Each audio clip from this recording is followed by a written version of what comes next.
Seeing the presence of a quorum for the Pelham School Committee, I call our meeting to order on Thursday, January 9th at 6:31 p.m. And I'll take a roll call vote.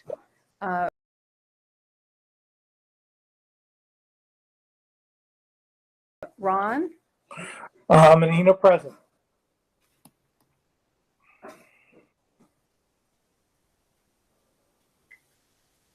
I said present. Did you hear me?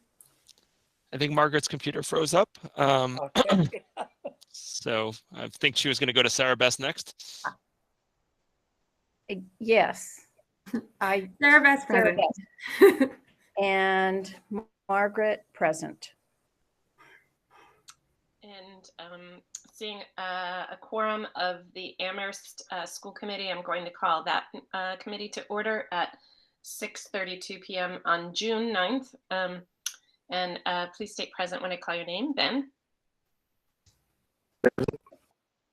Peter? Peter present. Irv? Irv present. Jennifer? Jennifer present. And Allison present.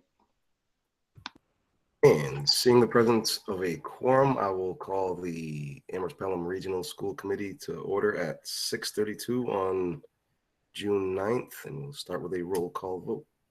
Sarah Bess? Sarah Best present. Jennifer?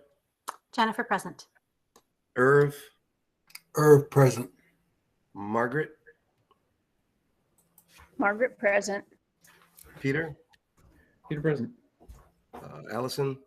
Allison present. And me, Ben, also present.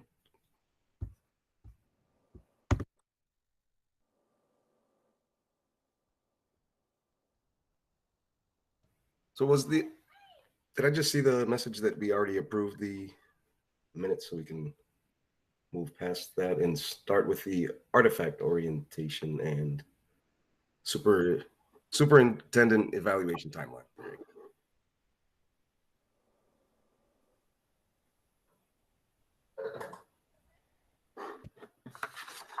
So I will be quite brief and just open to answer any questions. This was posted about a week ago. So each year, our practice has been for the superintendent to present a list of artifacts. About 5 years ago, we reviewed the format, and over time, we've keep on refining, but essentially that it's a narrative that connects back to the specific elements from the state rubric that were connected to the goals that were set by the 3 school committees. So I appreciate you meeting tonight, so I don't have to do this orientation 3 times. So my appreciation. So I'll really just highlight for me, this is not about the content, it's really about the process, and that's why it was termed orientation. I think just the only thing I'll note at the beginning is, according to the DESE guide, it's not, the goal of this document isn't to provide every artifact that happened or describe every single thing the district has done towards the goals. The goal is to provide a representative sample, a representative picture, to use their words, of practice. And so there's 80 some odd artifacts in this document if you count them all up. But that's not intended to be comprehensive. It's supposed to be representative of those. Also, last year, based on feedback, I stopped repeating things that related to more than one goal area. There was some feedback that it just made the document quite long, and that school committee members found the repetitive nature of some of the items, which again responded to multiple elements, to be distracting. So I don't do that anymore. One other change that's new this year that was based on feedback is a different way to orient the document. So there's a table of contents. You can see the goals for all 3 districts are listed explicitly, or ad nauseum from what was passed. That's not the right word. I'm sorry, off tonight. And but one of the things that is different is just organizing them by sort of clustering similar elements and then organizing them with headings that describe more detail. So see curriculum instruction, major projects and engagements, pandemic related mitigation and impacts, diversity and support for staff, budgets and fiscal planning, and then feedback form from the leadership team. And so these were organized that way to hopefully make the document flow a little easier, to chunk it a little bit easier. And so that was really helpful feedback I received from committee members last year, some of whom are here, some of whom are no longer on the committee, but wanted to make those changes to make it easier to follow. And it is one of those ones where if you want to go to math curriculum review and click on it, the table of contents is, can bring you where you want to go. The artifacts themselves are the blue links. You click on them and you can bring them up. And where there were ones that there were like the budget ones in particular, there were multiple documents that were similar, but one for each district. And I grouped them in a folder. So it also cut down on the text. So I didn't have to say like Amherst, in Amherst, we did this, in Pelham, we did this, and in region, we did that. Hopefully for those of you who serve in more than one district, that makes things a little bit easier to follow. But I think in general, it follows the similar kind of structure, but hopefully with a little bit more organization to help you all be able to evaluate it in a easier way. That was sort of the goal for some of the changes that we made this year. I made this year. And I'm happy to take any questions about this document. And then perhaps after that, folks by district could talk a little bit about the timeline of next steps so that I can let Sasha know what she needs to do in terms of sending out the tools when chairs need them filled out so that everyone can leave the meeting feeling really clear on what the timelines are. But we'll start with questions for me, any orientation questions that any committee member might have about this document.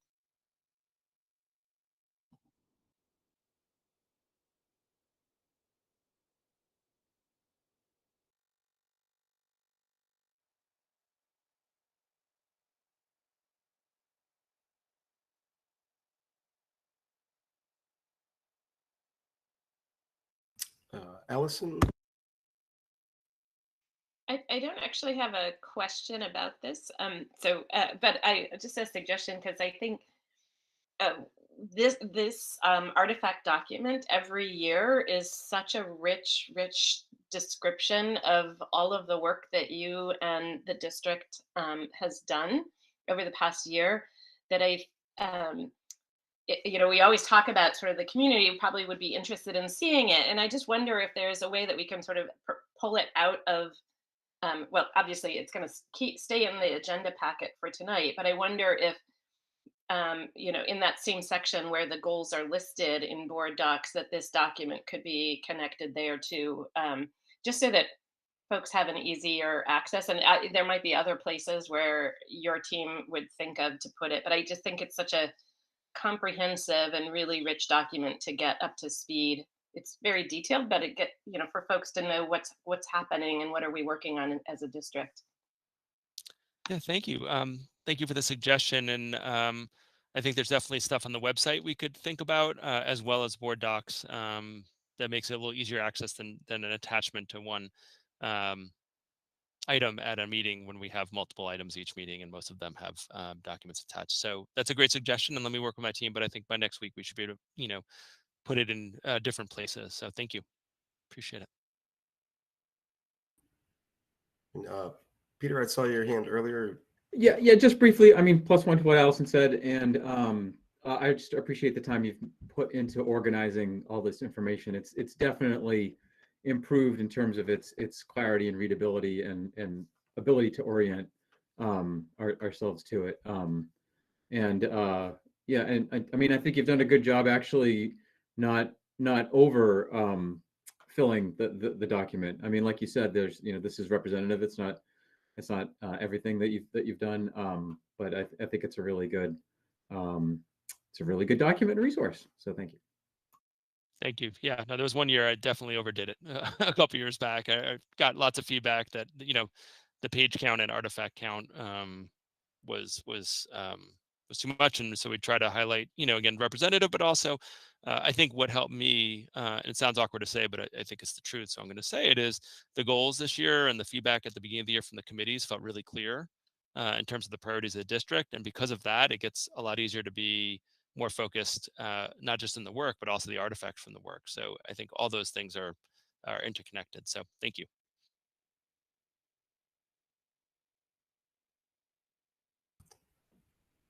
Any other questions or comments?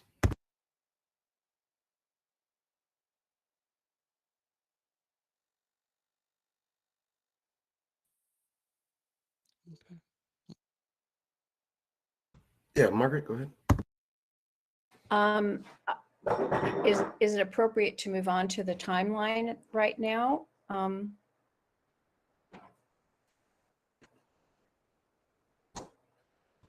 For completing the evaluation? Okay, so for the region, and I guess I'm not sure whether this would apply to Amherst or Pelham, and Sarah's not here tonight, so she's the chair for Pelham. But for the region, we said that Mike would do his presentation tonight, that we would complete the evaluation, the school committee members, by the 21st of June. And that will give you and Sarah Bess, as the chair and vice chair, a little over a week to pull together the summary and be prepared to do the presentation and a vote on the 29th of June.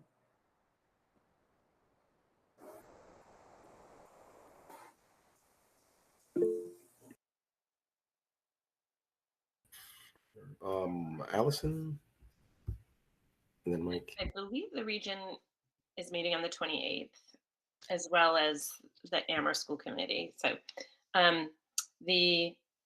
so regarding the Amherst timeline, the same deadline, I thought I think that makes it easier for those of us that serve on both committees to keep track of it. So same deadline of the 21st to submit your evaluation. There are two different forms, one for the region and one for Amherst. So hopefully that won't get too confusing for us. And then I will work with Irv as vice chair to get the summary memo together in time for our meeting on the 28th. Given that timeline, just so you know, it may not be on that Friday that we get that summary in. So it all depends on if everybody's on time and submitting your evaluations on the 21st, then that makes it more likely that we can post the summary memo in time so that members can skim it before we get to our meeting on the 28th. Mike, go ahead. Yeah, and I think Sarah Hall, it's hard to speak for her, but since she's not here, I believe she's thinking the same timeline. Pelham is planning to meet on the 27th, that Monday evening. But I think she felt like it's a bit of a smaller committee, certainly than the region, and she felt like that was sufficient time to pull things together for Pelham. So I think my last conversation with her was keeping the same timeline as Amherst and region, again, somewhat so the dual members could have the same dates in mind. They just meet one day earlier.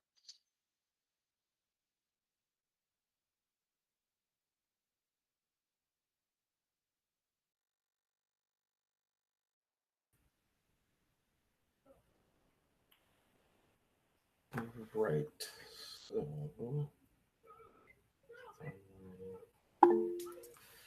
Allison, go ahead. And just looking, if there's no other questions, then I will move to adjourn the Amherst School Committee. Second. Moved and seconded, moved by Allison, seconded by Jennifer. And we'll take a roll call vote. Ben? Ben, aye. Allison, aye. Irv? Irv, aye. Jennifer? Jennifer, aye. Peter? Peter, aye. Thank you. We're adjourned. No.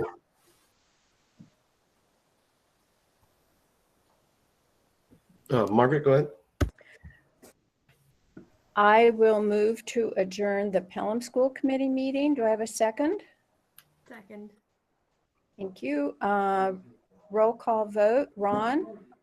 Present. Does this mean that the meeting is over for tonight? Yes. Thank you. Okay. Sarah Present. Bess?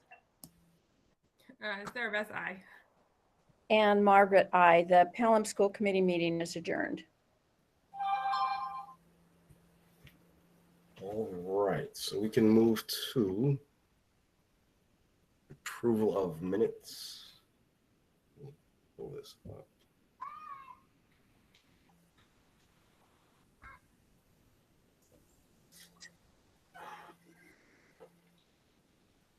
All right, has everyone gotten a chance to look over the minutes in the packet here from May 24th? All right, are there any adds, edits, anything?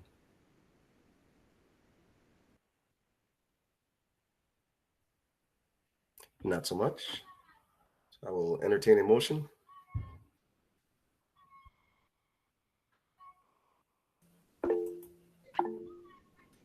Allison, go ahead.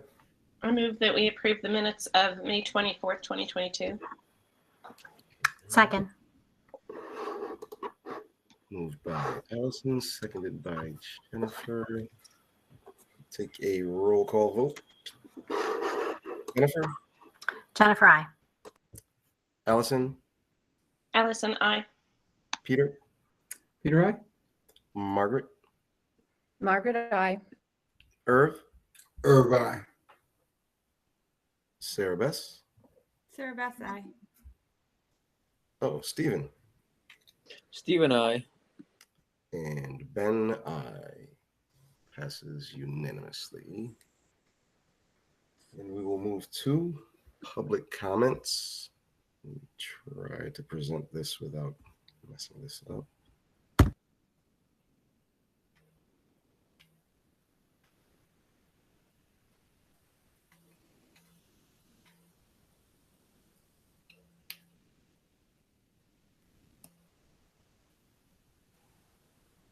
Can everyone see that?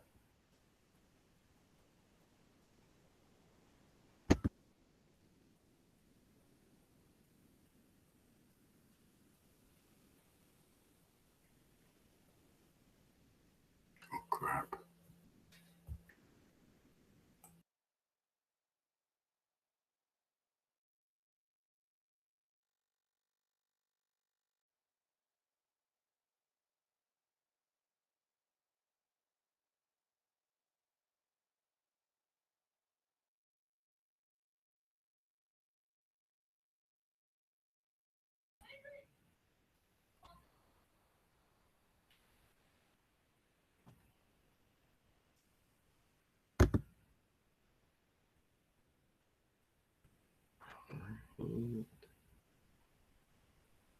I'll leave it up for a little longer and then.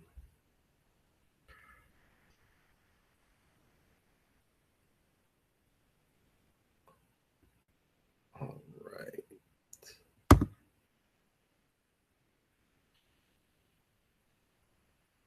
All right, and we'll move on to the superintendent's update.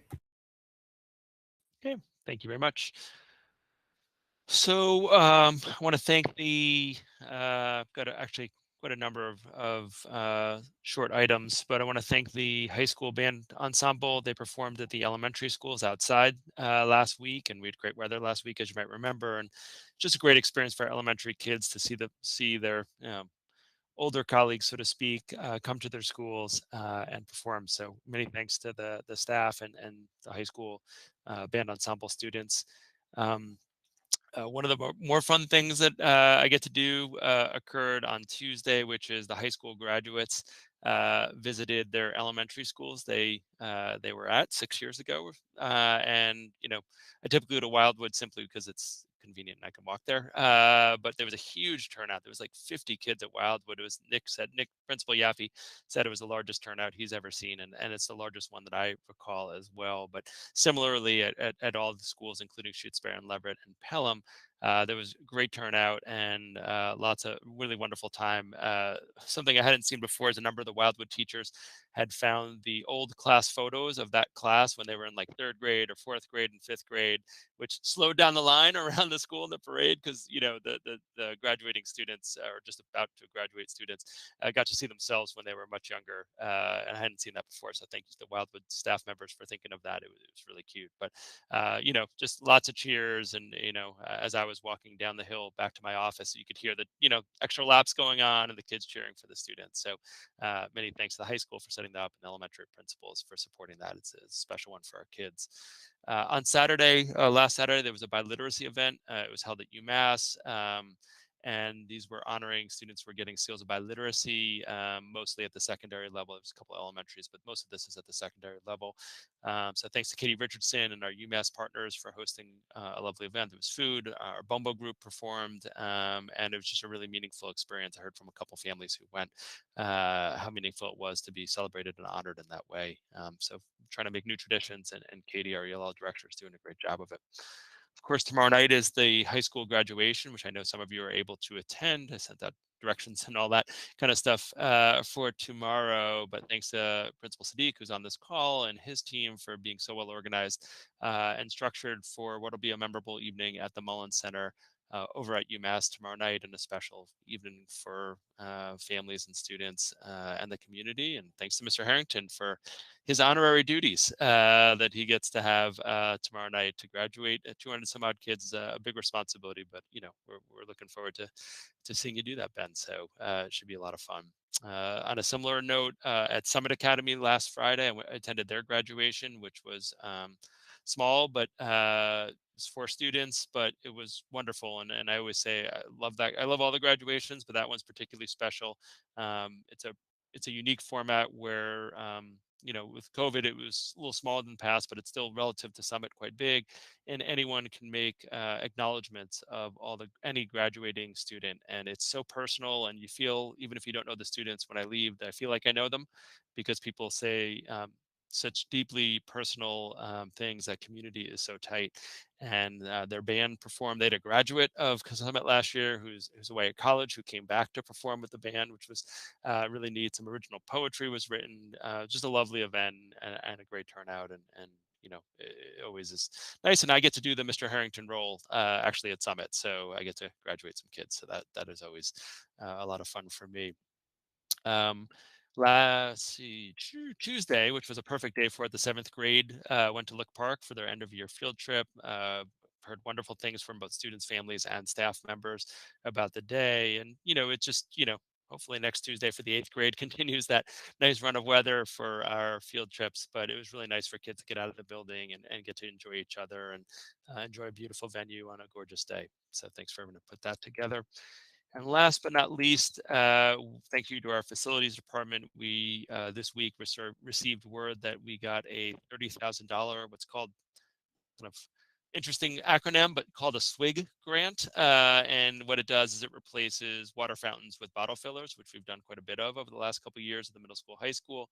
This funds, it's a $30,000 grant, so it'll fund more water fountains to be turned into bottle fillers, which are both better for the environment and water consumption, and, you know, with new filters and all those kind of good details. So we're really excited about that, and that work will happen over the next year. So you know, we know that our students have advocated for them for many years, and we've tried to do as much as we can, but this will definitely expedite our ability, both at the middle school and high school, to have I think a total of 10 bottle fillers installed over the next year. So really, really excited about that grant. Again, thanks to leadership over in facilities department for that work. And, you know, it's a competitive grant process. Not like everyone who applies gets it. And I was frankly pleasantly surprised, not just we got it necessarily, because we've gotten it in the past, but the dollar amount was a surprise to me. That's a really significant grant. So 5 for the middle school, 5 for the high school is the plan, and we'll look to update you as that moves forward in the next year. And that is my update for the evening. All right, thank you. Any questions or comments for the superintendent? Going once, going twice. Move on to the chair's update. I don't really have so much of a update aside from wanting to give the first of many shout outs to the class of 2022 and also to our rising first year high school students coming out of the middle school. Now I'll take any school committee announcements or subcommittee updates even. Those are awesome. I'll break the ice. School Equity Advisory Committee had our Monday meeting postponed. So we will be meeting this coming Monday on the 13th at 6 o'clock. Irv. You know, it took me a long time to understand that I was a representative to the CES, which I have been attending all their meetings faithfully. And then I asked Allison the other day whether I was representing Amherst or the region. And Allison said, well, obviously I was representing Amherst. What I can say is that there are two outstanding things. One is that the CES settled their labor negotiations by giving their employees, especially their teachers, a 7-point-something raise, which brings them into competitive alliance with all of the other teachers throughout all of the districts. And I apologize for the way I'm speaking. I had a dentist appointment 4 days ago, and dentists, I want to make sure you understand, do not make an honest living.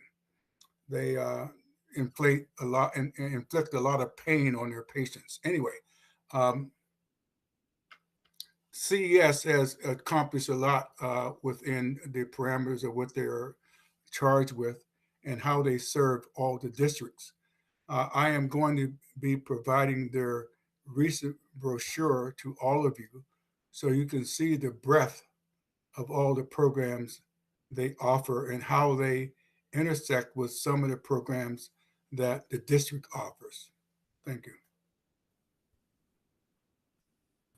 Thank you, Irv. Do we have any other school committee member announcements? Nothing. All right, so we'll move on to the secondary math update. Is that Mary? I'll just get it queued up, and then I'll turn it over to folks. There we go.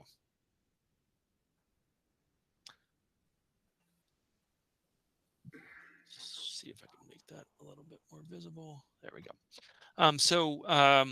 There was a request a couple months ago for a brief update about secondary math. We've been very focused at the Amherst and Pelham school committees at the elementary level on changes that are coming at the elementary level. We've made significant changes a few years ago, curriculum-wise, at the middle school and high school, and there was a request for kind of a quick summary, a quick update about how things are going and what work is occurring at each of those. So I want to thank Eli and Jane, Mary, Diego, and Tala for putting together succinct slides. I'm very jealous. I'm not good at doing that, and they did a much better job than me with a lot of information on there. But I think I'll start with the middle school and ask if Eli could just talk us through some of the changes and some of the work that's occurring at the middle school, supporting students in mathematics, and my deep appreciation for some of these changes and professional development occurring in challenging times over the last 2 years. So Eli, I think, are you able to unmute and walk us through? Yep. All right. Yep, absolutely. Thanks. For those of you that don't know me, my name is Eli Edinson. I'm the curriculum leader this year at the middle school. I'm filling the role that was previously held by Tiffany Thibodeau. I can't claim to be Tiffany, but I do hope that some of her spirit stays alive through me. So I'm trying to pick up where she left off with some of the initiatives that we've been getting going pre-COVID and continuing on to now. So we're using a fairly new curriculum called Desmos.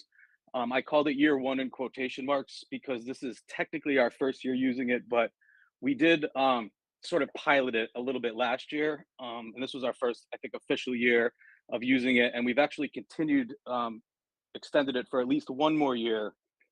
I give you a brief backstory on that. Mike, you might remember back in like 2018 or 19, we had Looney Consulting come in and they made quite a few recommendations for our school, one of which was a new curriculum. And at the time, Ed Reports had rated this curriculum called Open Up Resources as like their top, all the schools are sort of latching onto this. There's a big 6 through 8 sort of new open source curriculum. We adopted it on their recommendation I'd say it was sort of a lukewarm reception that it received in the department. Some of us used it a little more in depth than others. I think a few folks even petered out with it by the end of March 2020, which is when we had our pause. And then when we came back in the fall remotely, we were finding it very difficult to make that transfer of open up onto the virtual platform. So we played around with a few third-party companies that were trying to make it digital, but somehow one of my colleagues somehow got this pilot from Desmos. If you've not heard of Desmos, they're sort of like the Amazon or Google of like the math world. They've kind of had this conglomerate out in Silicon Valley, and they've like taken all like the best and brightest minds of the math world. They started with an online free graphing calculator. That's where they got famous, and now they've sort of monopolized the market, and they've created their own curriculum that mirrored open up resources, because that was like so prevalent at the time 2 years ago. This is pretty recent. So they're sort of piloting this curriculum themselves. I think we were one of the districts out of California, one of the very few ones that were sort of piloting this last year. And we all liked it so much that we actually adopted it as we came back to school this year, because we really thought there were some powerful aspects to it that we thought could transfer virtually to the classroom. So that's what we've been working with this year. And it's been really highly praised by the department. Mary and I gave a quick survey, just like a brief, a scale of 1 to 10, how have you felt about this year? And we averaged 9 out of 10 of the 4 department members who've been using it. So kids have been pretty good, pretty receptive with it. It's been leading into what they're going to do in the high school pretty well. And so we feel like it's really the best thing out there that we've seen, and we're going to continue it for at least another year before we decide to make any changes with that. So that's how that's been going. At the same time, we've been rolling out a heterogeneous 7th grade math class. There was a little controversy around that in the beginning, but this is the second year now. I think we started virtual was the first year, so I don't know if you can count that, but this is the first year in the building fully that we've been trying this, and it's a work in progress. It's not a perfect system. We admit that it's challenging. Middle school math is hard in general, and then you put kids of varying abilities, and it's a new sort of thing in the same room together, and we're learning how to do it. We're getting some help doing that. We're not trying to do it all on our own. And I want to give Mary most of the credit for this, because she's done a lot of the legwork behind all of this. She partnered us with this guy named Mike Flynn. He's like a former Massachusetts Teacher of the Year. I think he leads the Mount Holyoke graduate mathematics program. He's sort of a big shot in the local math world. He started his own consulting company, and he goes in with districts and he helps them with challenges like, teaching in a heterogeneous classroom, or, how to get kids talking about math and how to work with kids of varying abilities. So he spent 1.5 days with us this year doing some workshops, and he taught a class. He modeled a class for us, and then we went in the afternoon and sort of tried to do some of the things that he modeled for us. We're going to continue that partnership. I think we just talked this morning for next year, and possibly even Shane will tell you he might be work with the high school a little bit. So we're going to continue working with his company to try to just get better as teachers. It's not there's no one to really tell you how to do that well. So you sort of just learn on your own, and that's how we're trying to do it, by partnering with the people who know best. Along with the heterogeneous math, and Jane might talk more about this because it sort of was a trickle down from the high school, but we got rid of our geometry portfolio, which was like an after school math class that kids would start in 7th grade and help them accelerate through their math classes at high school. For many reasons, that was eliminated. Because of that, there was sort of the community had some concerns. They felt like there was sort of a need for kids to have an opportunity in school still to sort of extend their math thinking, and then have an opportunity to tackle some more challenging problems and activities with like-minded folks, and we agreed. So we created a additional 7th grade math class called the problem solving elective that we offered this year, second semester, for the first time. It was taught by a guy named Bill Blattner, who many of you might know was at the high school for many, many years. He did an unbelievable job with these kids. He came in and taught God bless him, taught middle school for the first time with a class of like 29 kids we gave him at the end of a day, every other day. And he really stretched those kids, their thinking, and they really enjoyed it. And the feedback that I've gotten from both families and Bill has been overwhelmingly positive for that. Unfortunately, he won't be back with us next year, but we still do hope to offer that class because of the success that we had with it this year. Who will be teaching it will be TBD. So that's basically where we're at right now. I'm happy to field any inquiries if there are, but I wonder otherwise I'll pass it on. if it's okay, Ben, if we could, usually I'd pause for questions, but I think there's such a through line to hearing from the high school. I just wonder if we might, since these are brief presentations, thank you, Eli, for that. If we could hear from Jane and then open it up for questions, because some of it might be easier to explain once you hear the high school and where they are as well. Is that okay? Oh, absolutely. Okay. Yep, let's keep it moving. All right. And I want to welcome Jane, who's the department head of math at the high school. Thank you, Jane. Thank you, Mike. Thanks so much for inviting me. This is exciting. Not everybody wants to talk about math, so I'm excited. So around the same timeline as Eli, the Looney report came out, and the spring of 2019, we picked new curricular materials, again, based on the ed reports. And we moved from an integrated curriculum to a traditional sequence, which is probably what you're most familiar with, Algebra 1, Geometry, Algebra 2. So our implementation started pretty much the same year Eli's did with Open Up Resources. The first year, we went through the curriculum, had some professional development, but again, it was interrupted because of the pandemic. So we ended up having to modify heavily at the end of that year. And then the next year, we had to heavily modify it because it was an online course. So we actually used a lot of like the Desmos, and we built our own sort of online course for that. This year, we had to continue modifying because we also had the challenge of not being able to put our students in groups, which these materials heavily rely upon. So we're still modifying. We also had to adjust the content to the needs of our students. You know, they had been out of school for so long, and yes, they worked diligently on the online course, but it just isn't the same. So we were very cognizant of that. And so we modified through the whole year, because if there was a gap we saw, we would actually stop and pay attention to that gap and work on that gap. So we're thinking this is a 3-year process with our students, just kind of backfilling and making sure they're getting the content necessary to move into calculus or AP stats. So the curriculum it's called College Preparatory Mathematics, CPM for short. It's designed for a 55-minute class. And so, you know, we changed our schedule. So that's another piece that we're working on. It does have, as all curricula do, an adjusted schedule for block, but that's based on 90 minutes and we have a 75-minute block. So, you know, all those pieces play into our adjustments of the curricula. We also found there are things we really like about it. There are some things where as with any curricula, we find we need to supplement.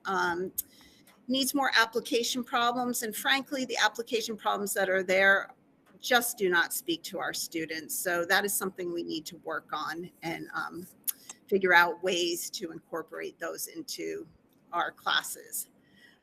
One thing we do really like about it is the mixed-based practice. That's done in the homework section called Review and Preview. So what that means is if you're, say in Algebra 2, and you worked on a topic that day, you would have 3 questions for homework on that topic. And then the rest of the questions would reach back to earlier Algebra 2 topics, geometry, trigonometry. And the idea is you want to keep it fresh. So you need to give it a little time, you forget a little bit, and then you reach back and you review it, and it makes it stick better. So that is a piece that we would keep anyway. Algebra one, we asked the high school to give us a year-long Algebra 1 course. And so I really want to thank Talib and Mickey and Sam for supporting that. It is a big chunk of FTEs and time for students, but we really felt it's our foundational course, really important for students to leave with mastery of a lot of those concepts and skills. And so we were given the time to work on not just the new material, but also to go back and work on any gaps, their studentship skills, because they've been out of school for so long, and how do you handle homework and all those pieces. A lot of them are in the 9th grade. So I so appreciate that. Our next steps are going to be, we're going to work with Mike Flynn on the professional development. So I really want to thank Mary Kiley also. She not only included Eli and I in the elementary math review committee, which is really important for K through 12 vertical alignment, but she's also included me in the professional development done at the middle school. So I got to see the Desmos live in action in the classroom, which is really important for us to know what we're jumping off from at the high school. And so we will continue the professional development with Mike Flynn. Our focus will be on adjusting our materials to the block schedule while keeping a student-centered classroom. So he's really going to help work with us around that. We'll be looking for those more meaningful applications and exciting applications to bring into our classroom. And one of our largest challenges that we continue to think about and we continue to work on is our extra help. We went from 5 days of extra help to 1 day of extra help. And it's really hard to support all our students with just that 1 day. And it really is hard to support the student who's reaching up to honors because we don't have the time that we normally would give them to support them to do their best in that venue. So thank you. I welcome any questions you might have. Allison, go ahead. Thank you for this overview. I was really interested from 2 years ago when we first talked about the change in the curriculum and the change in the math program at the middle school and the high school to hear how it's going. So I really appreciate you all coming in to give us this update. I have a bunch of questions, but I'll ask just one right now because I'm sure my colleagues also have similar questions. But in the middle school, one of the things that we talked about when we were a couple of years ago when talking about the new curriculum, we were talking about tracking and sort of trying to get away from it. So it sounds like what the initiatives that you've put into place are eliminating that, or at least pushing it until later in the middle school. So I just want to just ask that. So it is when you talk about heterogeneous 7th grade math, that means there's no more flex. Is Correct. there, and does that carry through into the 8th grade? And then my next question is, does that mean that all students when they get to high school are starting with Algebra 1, or are there still some students taking Algebra 1 in 8th grade? And so I see heads nodding. So I guess my question is, how does that sort of, it sounds like that tracking starts now in 8th grade instead of 7th grade. So how does that happen, and how are students sort of paired into those different opportunities? So this would be the first year where we've had that. So we are still tracked in 8th grade. Some students do go on to an algebra course, the 9th grade course, and then would now start with geometry, a 10th grade course in 9th grade. We do still have that. This year, the way that we've done it, and I think actually we did this virtually too. Teachers are embedding a lot of that flex work as part of the class and giving kids an opportunity, I think, to do it for homework, for classwork. Obviously class performance has something to do with that. But we're offering many opportunities, probably daily would be my guess, for kids to sort of show more interest in math, more of a willingness to engage in some more difficult, challenging problems. So those are the things that teachers are looking for right now. We don't have like an entrance exam. There's no hard and fast rule. You know, it's sort of arbitrary. So it's fuzzy and gray, but we do still make a recommendation in the spring. Ultimately, families will decide where they want their child to be. We recommend, but we don't like, you know, pigeonhole kids. Wherever they want to go, they can go. We make the recommendation based on what we see throughout the year. Thank you. Irv? I really appreciate this. And one of the things that I want to say is that Mike Flynn is someone you guys should really track down and engage on a number of different levels. I keep running into his name all over the place, and he reminds me of my earlier education as a teacher, and especially in relationship to math. And he sounds like a special person. I've arranged to get introduced to him because I love what he's doing and how he's doing it. Math is one of those things where it's not really done really well in most of the secondary schools throughout the country. I am one of those examples of a person who was afraid of math until I got in college. And in 2 years, I went from Algebra 1 through all of the calculus courses in college, all because of an incredibly great teacher. And for some reason, there's this fear of math out there, and especially in relationship to minority students. It's especially so. And it's something that I know as a living example that is one of the most exciting things one could really get into is math. But somehow it has become something of a barrier for students to progress in. There is no reason in my mind why any students who have of ordinary ability could not be taking calculus earlier in their school career. Nothing. You are on the front lines here, and it is important that you have the tools that you need to be able to teach that which you obviously are passionate about to our children, and do it in such a way that all of our children really, really benefit from. So I admire the work you're doing. I want you to continue to try and engage Mike Flynn because he is a seminal individual and he's a special individual. And if we lose track of him in this district, and he's right here at Mount Holyoke College, then we would have lost a treasure. Thank you. Thank you. Thank you. Diego, you had something to add? Yeah, thank you, Ben. I just wanted to thank Mr. Rhodes for his comments, and also just acknowledge as one of those students who thinks that if I had a different self-identity as a student, as a 7th grader, I might have ended up doing a little bit more with math than I ended up doing.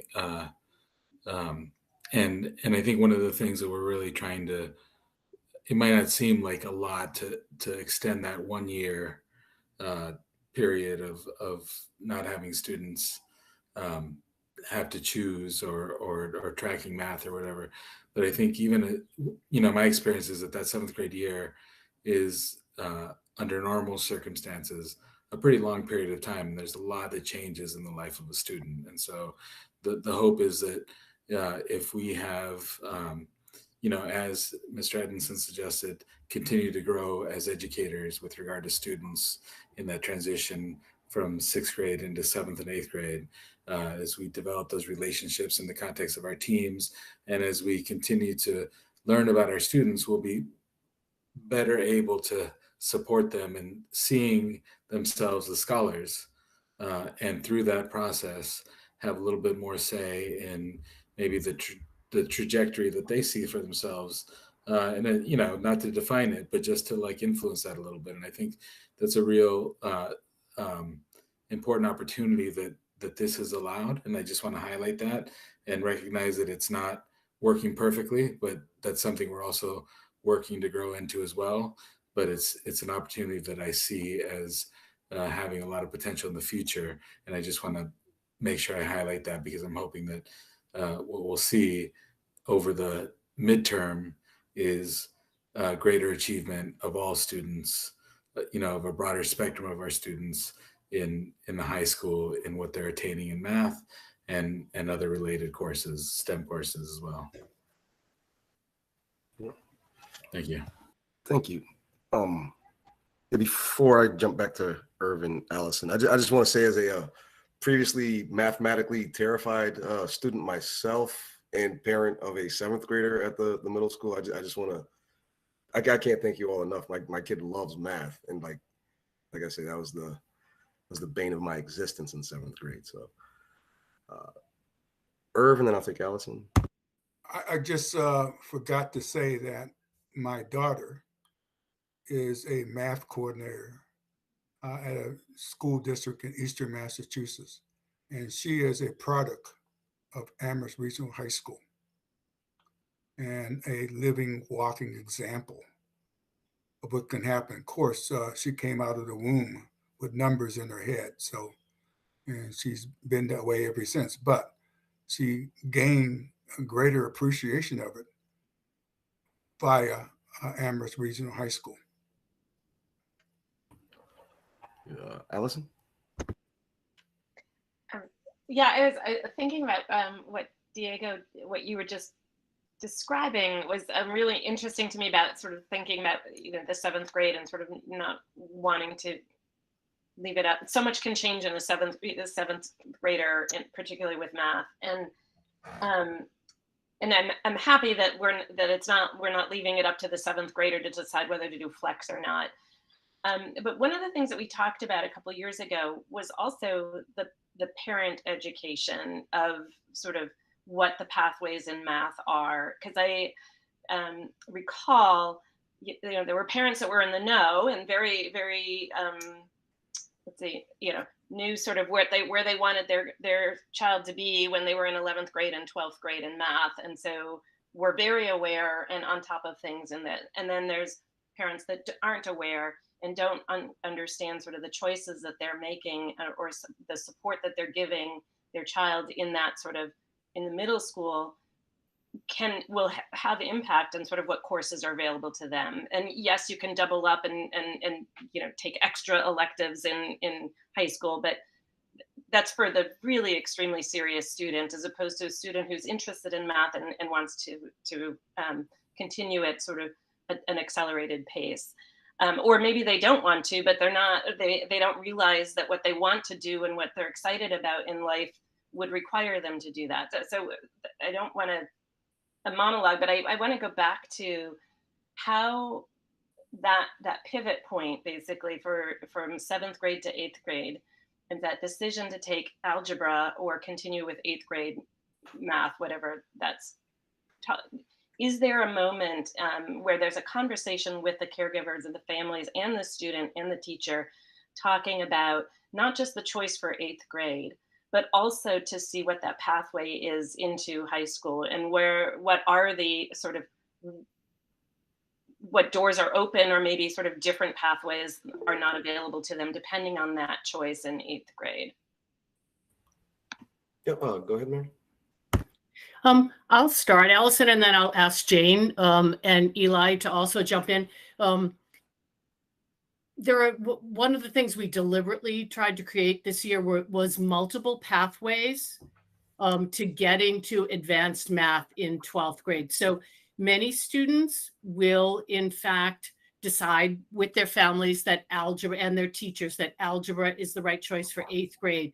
Many, for a whole bunch of reasons, will not, right? It might be where the student is at developmentally, or in terms of interest. Maybe the student isn't interested in math at that point.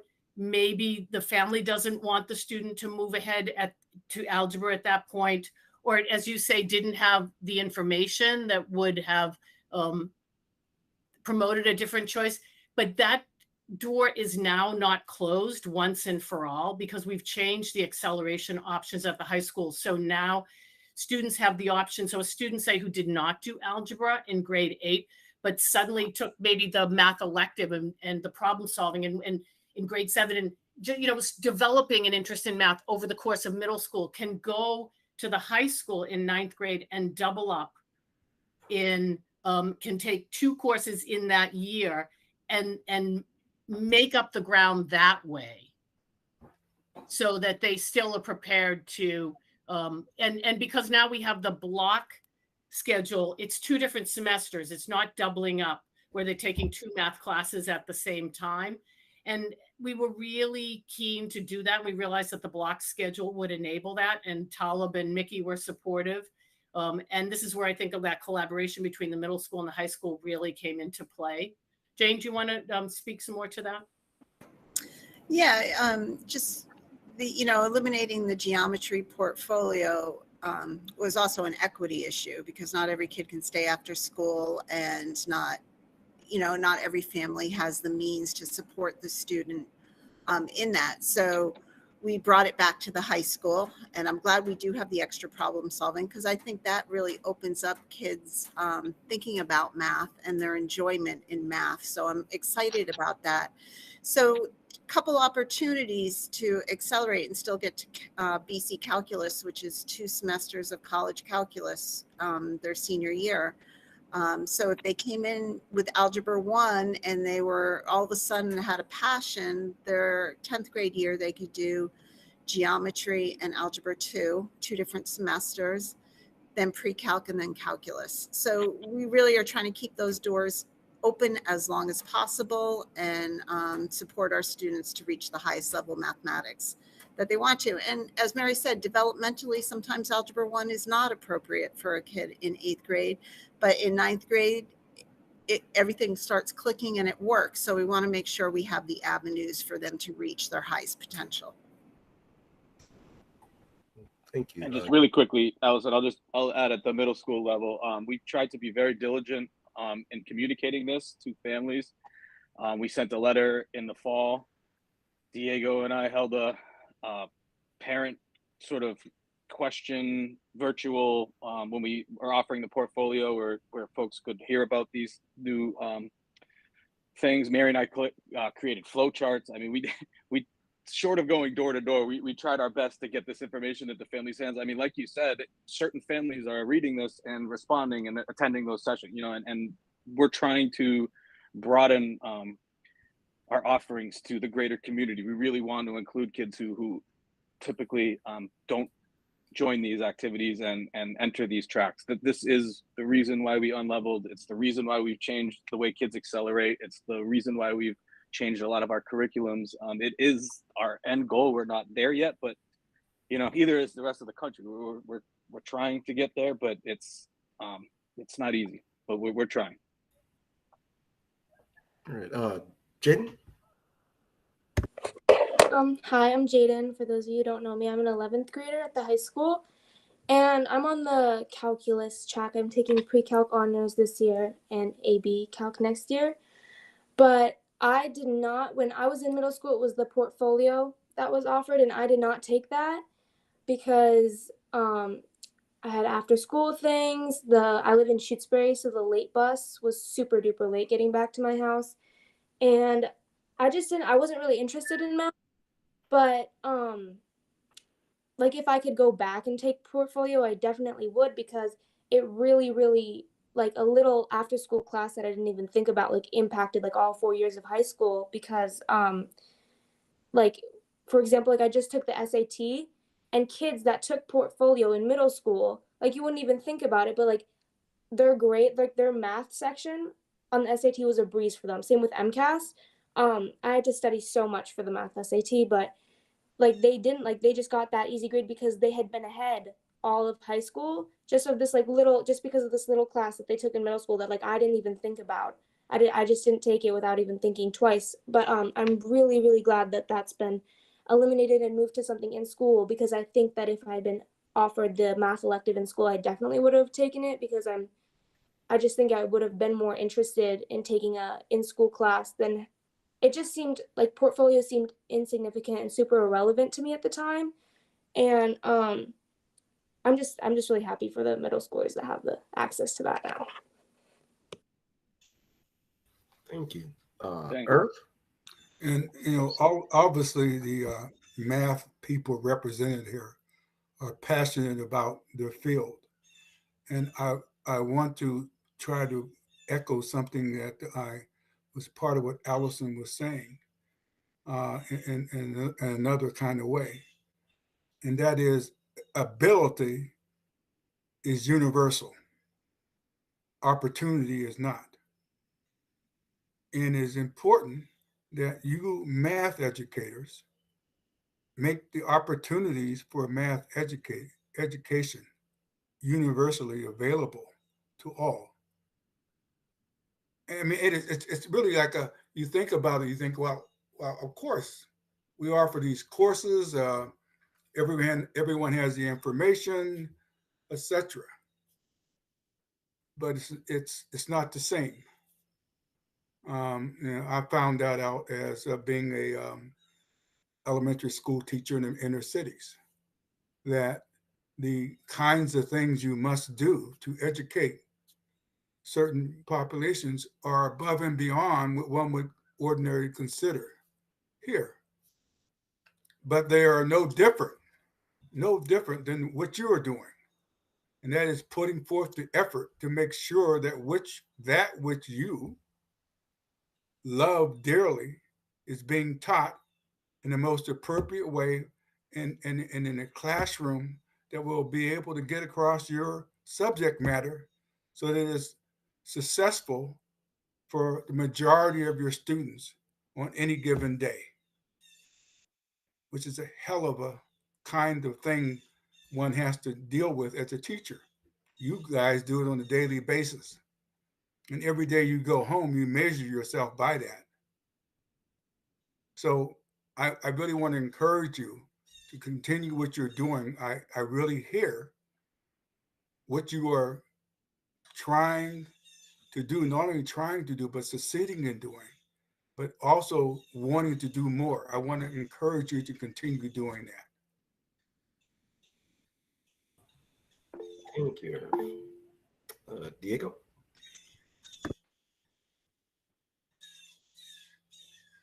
Yeah, real quick, and in reference to Allison's original question, I also just wanted to share that one of the initiatives that we began in the middle school this year was a program called FIS, which comes from a program called PICE, which is Parent Institute for Quality in Education.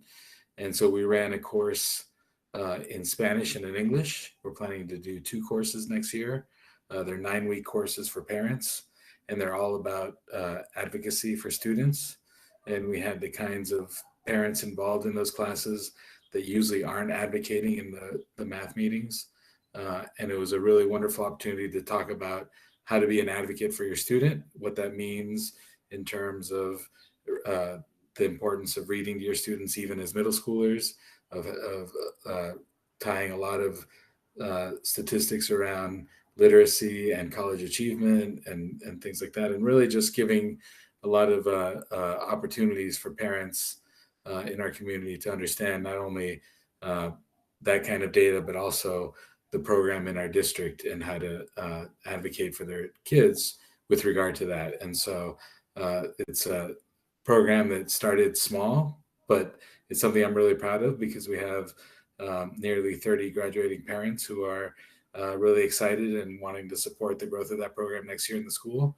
And it's also a program that we're hoping to push out to other schools in the district. So I'm really excited about that's Family Institute for Student Success, or FIS. Thanks. Thank you. Do you have any more questions or comments? Mike? Yep. I think if there's no other questions, I just wanted to kind of offer my appreciation and acknowledgement of the math educators in the call, and Mary, and thank you for your leadership as well as building and school leaders. I think, you all know this, but math is a cumulative subject. And, there's a lot of evidence around the country that math, in terms of the rapid switch during lockdown to remote education, was an area that folks struggled more with than some of the other content areas. And the nature of mathematics and the instruction was harder to transition to an electronic interface than others. And I just appreciate that our math departments at both schools took on that challenge. We're looking at curriculum concurrently as we were making a move online, and as Jane noted, with a time change and a schedule change to boot. So there was a lot of change happening around mathematics education, and I just want to share my appreciation for their work to not just keep things status quo, but move the district forward in support of our students.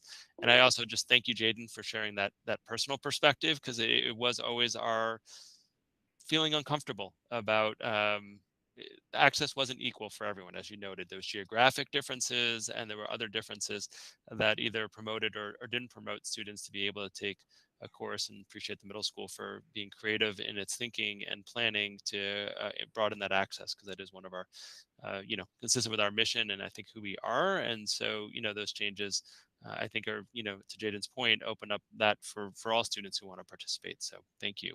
I see Mickey has her hand up. So if it's okay with Ben, we can, I'll stop talking and turn it over to Mickey. Just quickly, I just really wanted to give a plug to AEF for funding our STEM tutoring center. I was looking at the data this afternoon, and there were more than 220 tutoring sessions held, grades 7 through 12. And I just think that really shows that for those students who had that opportunity to be tutored and mentored by not only staff, but also college students that were recruited and community members, I just think it was really wonderful. And it was a really nice transition from the remote learning to in-person learning. And I'd really like to, be a part of future conversations to see if that's something that we can institute more permanently in the district. But I just really wanted to thank AEF for their support. Thank you, Mickey. Peter. So Mike, what would the, here's a question you can't answer off the top of your head. Well, what would the budgetary impact of something like that be? Like say we don't have AEF grants to fund it steady state. What's the order of magnitude?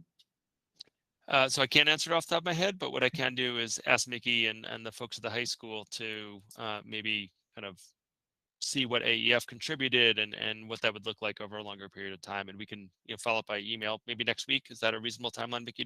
Yeah. Thank you, Peter. Perfect.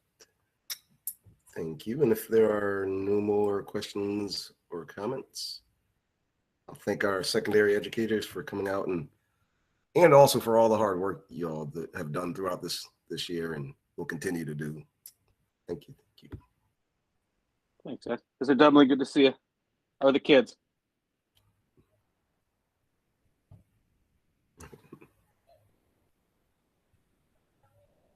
Right, and so we will move on to the potential change in special education legal counsel.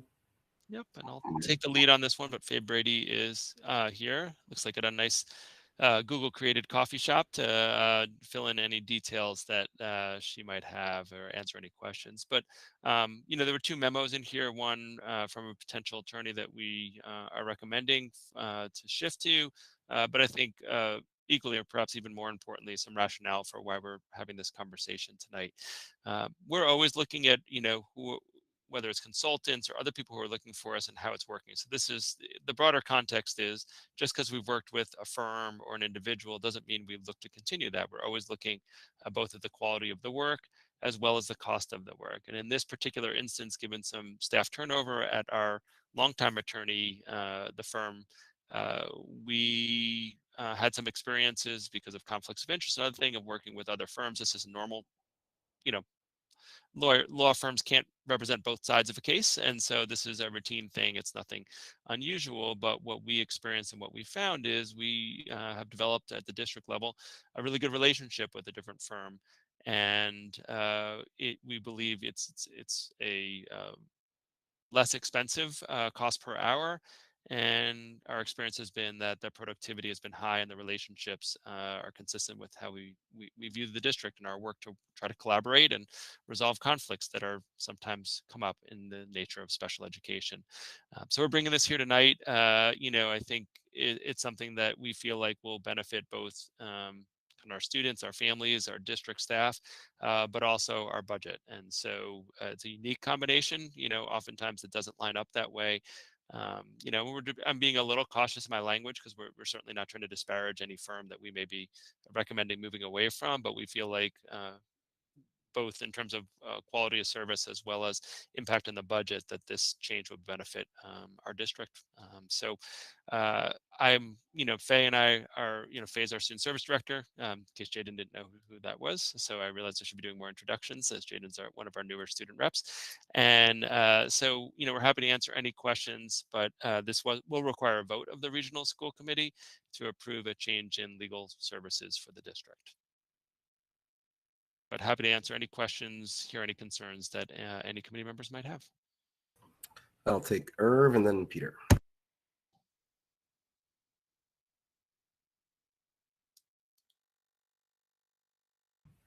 I'll take Irv. Mike, in terms of the hourly rates, are those hourly rates any different or significantly different than the other firms that we've already engaged? As A, and B, are they going to be on a retainer?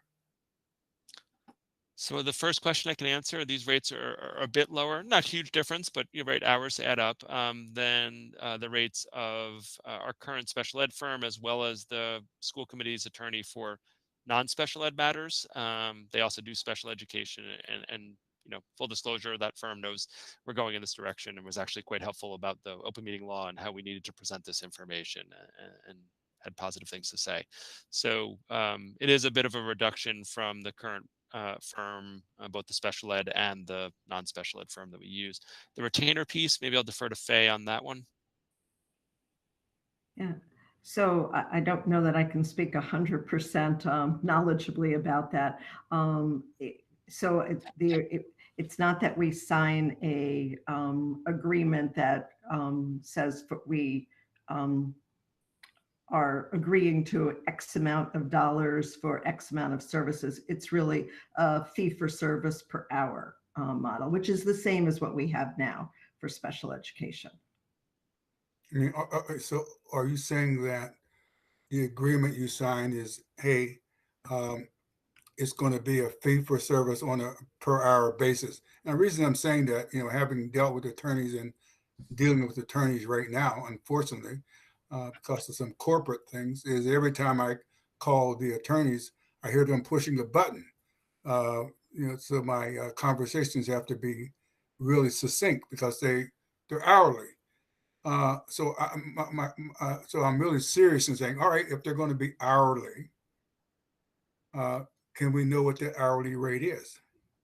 Yep, the hourly rate was in the attachment. Mm-hmm.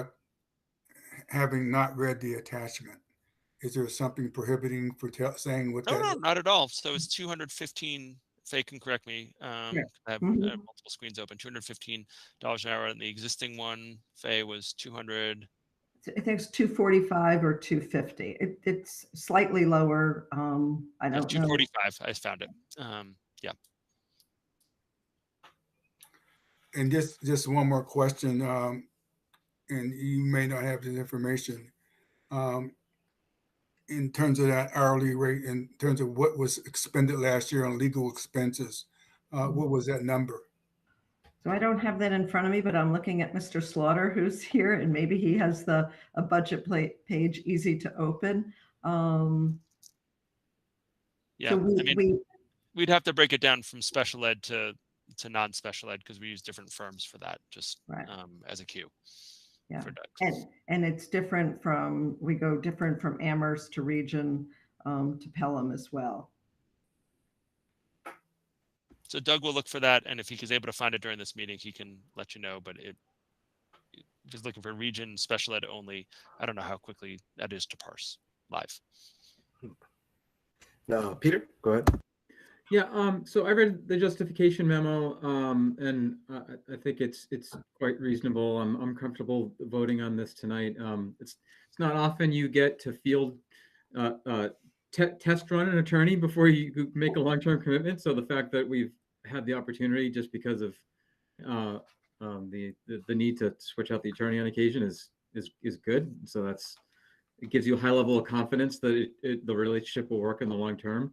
And obviously the cost savings is a big motivator as well. So I think that's good. Could you just explain, generally speaking, why public school districts have a specialized special education attorney? I'm just thinking that the public might not normally think about, well, we already have a general counsel, so why do we have one that is specific to special education law? What are the general common types of things that a kind of attorney does for the district? Faye, I think, can answer that question best. Sure.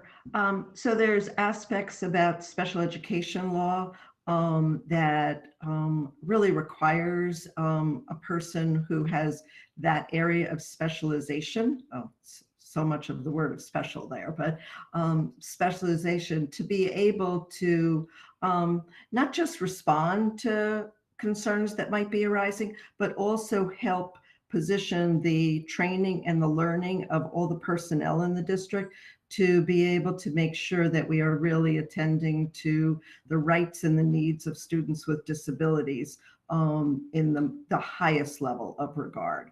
And that's not something that every attorney is as well versed in. It's a real area of specialty. There's always a tremendous amount of case law that informs the laws and regulations. And unless we stay current with that, we might inadvertently not make decisions or not travel down roads that we really should be. So I don't know if that adequately explains it. If I could add to that, I think you referenced it, but I think an important part of how we've operated is also that attorney does proactive trainings with our staff on all the things that face. I know you spoke about it, but I want to double down on that because, you know, the proactive work we do, what I think we've experienced is a cost saver in the end.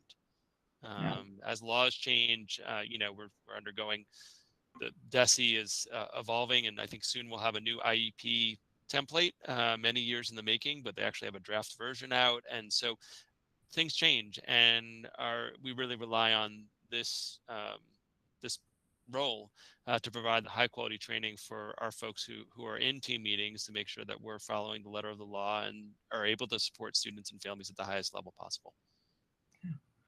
Can I just echo that one more time, because I think that's a really important point.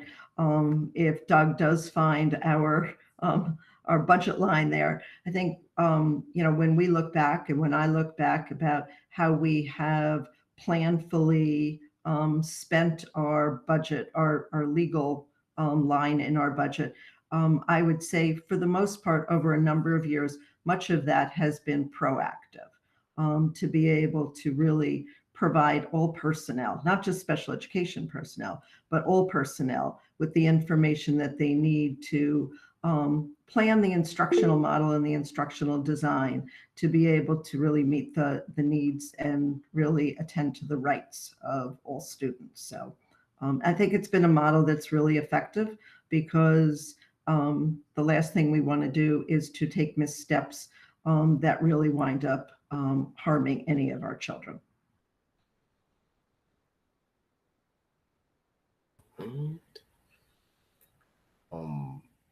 My random question is, do we have motion language written, or we just pretty much freestyle this? I apologize. I should have done that, and I did not. But the freestyling I'll do is a simple one. My recommendation is to, yeah, no, it was not in there. So I apologize, but is to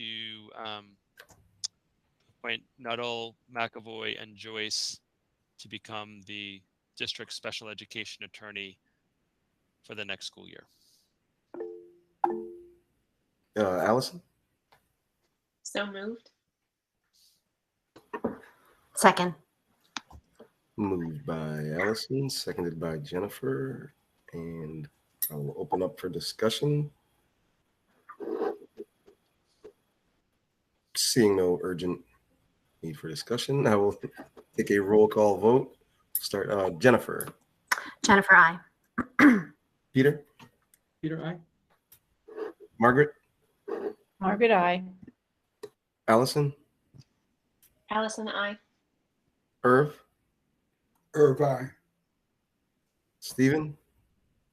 Sullivan, I. Sarah Bess, Sarah Beth, aye. and me, Ben, I. The motion passes unanimously. Thank you very much. Thank Jenna, you very much, and I appreciate your questions and your support. thank you. I just want to say, for the sake of the recording and for people who might not have seen the chat, that Doug put in the chat that in fiscal 20 we spent around 40 grand on special ed legal expenses, and in fiscal 21 around 22,000. And he said it does vary considerably from year to year. Thank you. That's important to do. And we will move on to track fundraising. Is that a Doug Slaughter setup or? The topic came from a school committee member, so I don't know if it wants to be queued up by anyone in the committee. And certainly Doug's here and can speak to it, but it could go either way. Not hearing anything, I'm going to turn to Doug. Yeah, I'm happy to talk to that topic. So a week ago, literally a week ago, last Thursday, I met with the Amherst Community Preservation Act Committee.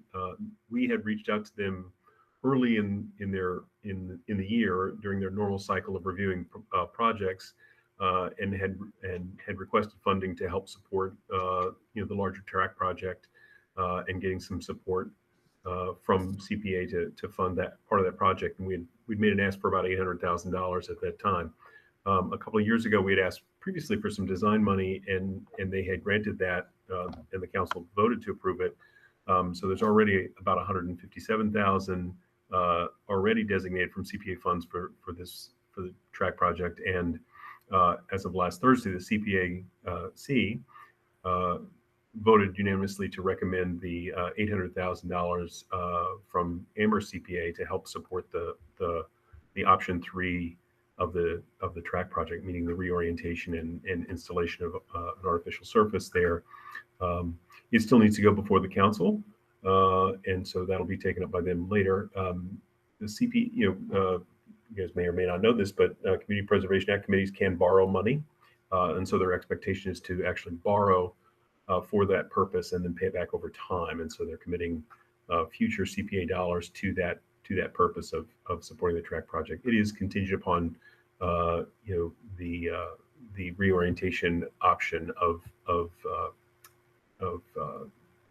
the 2 that are available and under consideration. So that's where that sits at the moment.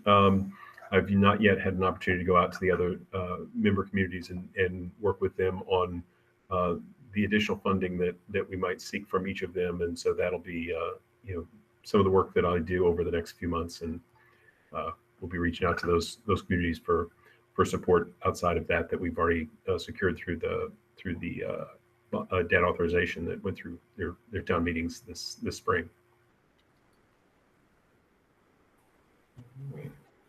Any questions for Doug? Irv, go ahead. Just to be clear, Doug, that CPA money is subject to money. Is that correct? It is. And so the project, so we've got sort of an option 1 and an option 3 by virtue of names that were in the memo that you got in February, I believe it was. But the simpler option, which is option 1, is basically to replace the track where it sits now. And the debt authorization that has passed will be a large enough resource to do that project. And so if the other fundraising can happen, whether it be by donations or commitments like CPA or other appropriation by the communities to do the larger project, then that money is available to us. If, on the other hand, we are not able to raise those funds and move ahead with that simplified replacement in place, that CPA money would not be available to us. Sarah Best, did your hand intentionally go down, or was that like a? Yeah, I actually was just hoping Doug could repeat the numbers. I didn't scribble them down fast enough. Thank you. So so in 2020, the town of Amherst CPA voted to help us with this project and voted $157,500. And then the town council actually voted to appropriate that. And then last week, the request was $800,000. And so they positively endorsed that that recommendation, and so it still has to be voted by the town council in Amherst. But you know, their recommendation does carry a lot of weight with the council. Peter, go ahead. Yeah, so thank you for this update. So that's awesome, fantastic news to hear. Very, very grateful to the Amherst CPA for making that recommendation. By my quick back of the napkin math, that gets us more than 40% to the way of what we need to raise in addition to the regional debt authorization before January 16th of next year in order to ensure that we're doing the option for the field and the tracks. And given that we have to raise another 2.2 million, and that was 957,000, so that's 40 something percent, which is fantastic. So I just very grateful to that group. I saw that the hurricane boosters have started talking about and publicizing their fundraising campaign. That's obviously going to be a big thing. And you know, I think we're obviously we've all seen the chart that you've put together, Doug, of what we hope our member towns might consider, both from grants and from CPA. And I just think, you know, this kind of effort is going to take a lot of us just constantly bringing it up and talking to a lot of people about what might be possible when we speak to different organizations in town or outside of town for a capital campaign of this measure. But it's a great start. It's a really great start, and just really want to thank Amherst CPA again. Thank you. Any more questions? All right. So we will send it back to Peter for the policy subcommittee update. Yeah, so our policy BEDH, public participation at school committee meetings. So this was an item that you all probably remember we've spoken at as an agenda item at the full committee level twice before. And last time it was recommended that referred to the policy subcommittee and that we then bring it back up for discussion about what if any we might think things we might want to change about our public comment and participation policy at meetings. So we met at our last subcommittee meeting, and we had a really great discussion. We took most of the meeting, and it was really good. So we don't have like a first read of specific changes, but we do have like a recommendation of the types of things to talk about, and also, you know, highlight some other things. So I included the draft minutes. I just want to make sure that we all understand these are drafts, so we haven't voted them yet. But this was a summary of our discussion, and basically we were talking about what are the various issues that we should consider if we want to expand the opportunity for public engagement. So we just sort of went through some of the issues to consider in terms of what will public comment look like when in-person meetings return? How will we have to reevaluate that? How can the public so this is kind of related also to how can the public better engage with the school committee? Obviously, public comment is one way to do that, but it's not the only way. And so there are some suggestions of how outside of this policy how we might encourage that. We talked at fair length about the question that we've talked about at the committee level before about should individual school committee members have the capacity to respond to public comments or not. So we shared some different pros and cons there. Didn't come to a subcommittee wide recommendation on that, but we noted some of the things to consider there. We've had some views shared here at the full committee level as well. And so then we talked about some other things like when we come back wanting to retain some of the new methods of providing public comment that have come online with the introduction of remote meetings. And so if practicable, to keep the written and the email public comment when we return to in-person, knowing that we're going to need to monitor things to see how it goes. We felt like that was a nice addition, especially for members of the public that might not be comfortable either with public speaking or with English as a first language. That gives another opportunity to make it a little easier. The suggestion of texting as possibly a way to provide public comment. that you could reach a different generation. You make it a very it's about lowering the bar, right? About the effort it takes to communicate with the school committee. Obviously, those would be technical details that we would have to work through and explore about how to implement. And then we talked about translation. So we had a policy earlier this year where Debbie Westmoreland brought forth a policy change of requiring translation of vital documents because of access to a tool that makes translation a lot easier. And so thinking about what would the logistics, what would be the requirements be to translate, to commit to translating all of our written comments and possibly our voicemails. Is there Google Translate or some other tools that could be used there? And so we talked about what would that mean at a policy principled level, and then what would that mean at a implementation detail level. And so understanding that a lot of these are implementation details that would have to be worked out, we came to a recommendation. And I'll just read the recommendation that the public comment can be submitted in the speaker's preferred language, and the district will make reasonable efforts to translate submissions. Continue use of written submissions when returning to in-person. Evaluate what's working as meetings progress, and research the ability to include use of text messages, and have a further discussion with the full committee regarding if there should be time for all school committee members to respond to public comments. So that's the gist of it. I would certainly invite any other members of the policy subcommittee to add their 2 cents if I missed anything.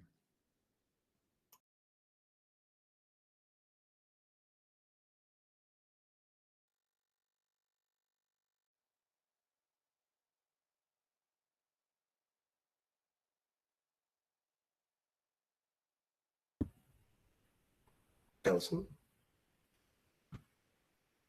Yeah. So I had a question because you talked about maintaining the written comment, public comment. My understanding is the current policy also includes the recorded voice message, and doesn't say that that's only temporary. So did you talk about continuing that as well, or it just didn't? Yeah, I gotta invite other members of the subcommittee to chime in. My recollection is that we were supportive of that continuing. I think it just didn't make it into the minute summary. But generally speaking, the kind of guiding principle I think we kind of arrived at as a consensus was that we want to again, as long as it's practical to do, right, to support as many different ways for the public to communicate with the school committee as possible. Knowing we might have to revisit this as we go back to in-person, and knowing there may be some obstacles that we're not thinking about in terms of technical stuff with texts or voicemails or whatever. And so we're going to have to the guiding principle of let's see what we can retain, and then kind of adjust from there. But yeah, that's a good point. We would probably add that in the minutes if we were voting the minutes.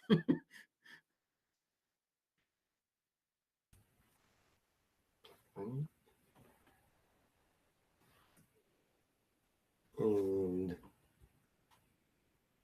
is this like actionable? Like, can we this now? Go ahead, Peter. So like I said, it's not a proposal or a draft of a first read adjustment of the policy.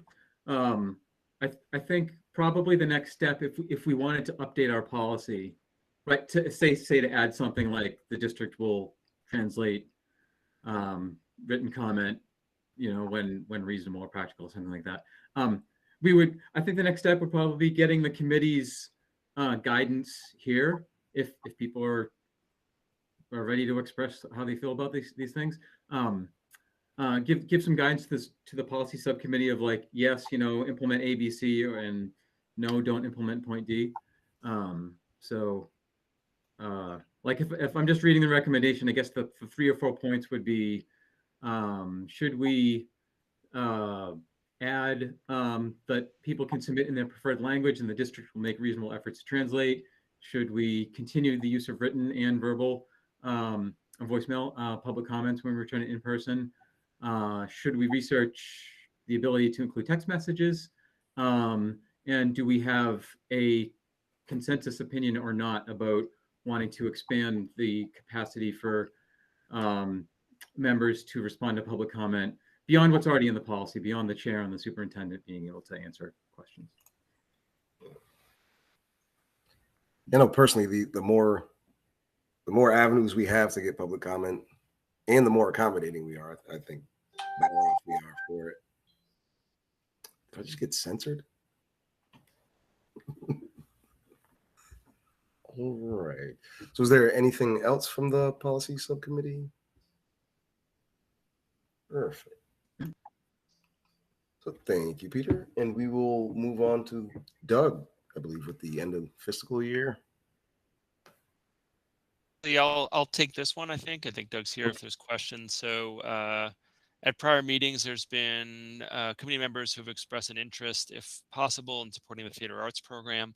It's certainly a wonderful program in our school. Many of you have had an opportunity to be connected to it as a community member or as a parent.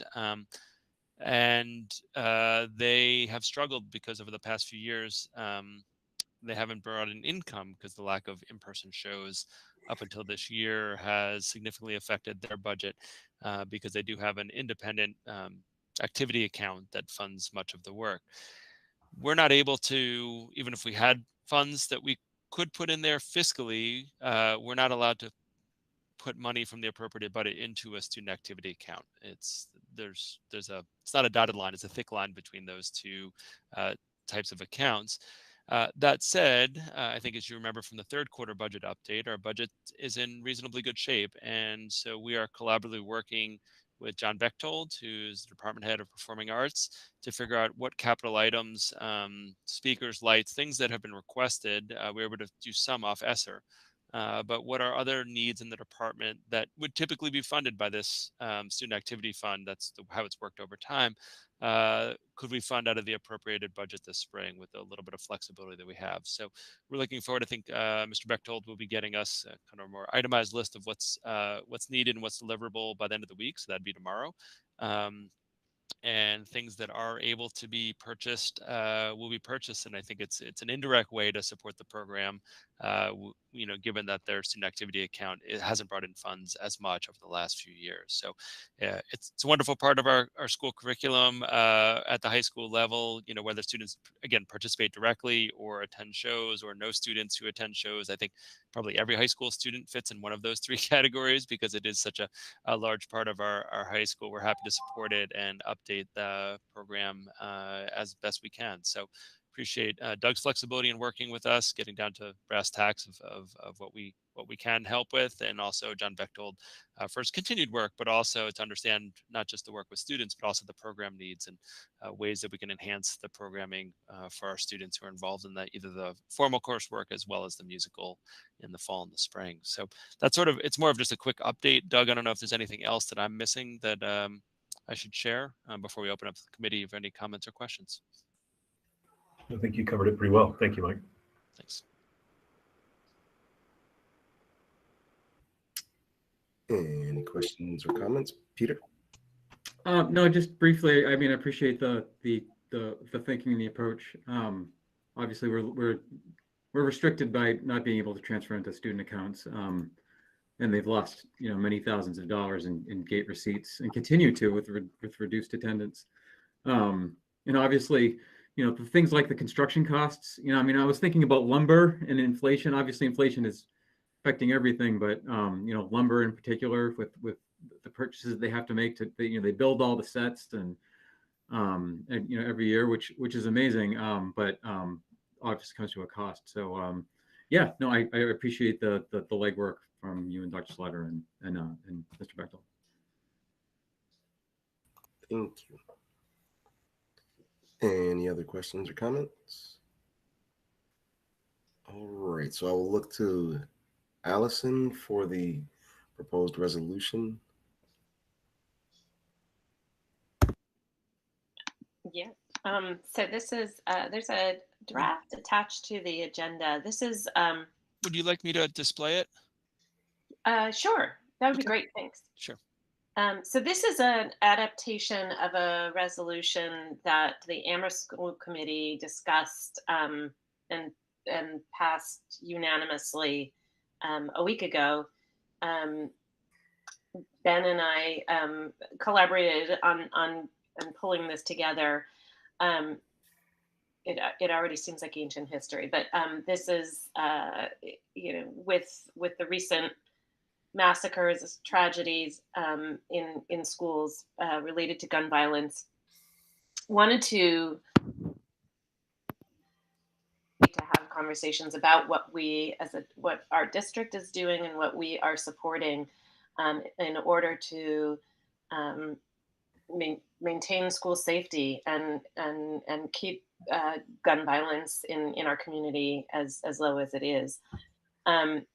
The 2 years ago, Ben had brought to the regional school committee a resolution committing to continuing to not use armed school resource officers in our regional schools. So part of this builds off of that. So some of the language in here is pulled directly from that previously approved resolution regarding school resource officers. What this expands into is more additional work that frankly the school, our district already is doing. And I was inspired by this actually in pulling some of this together from the email that Mike sent out to the school community immediately in the aftermath of the Uvalde massacre.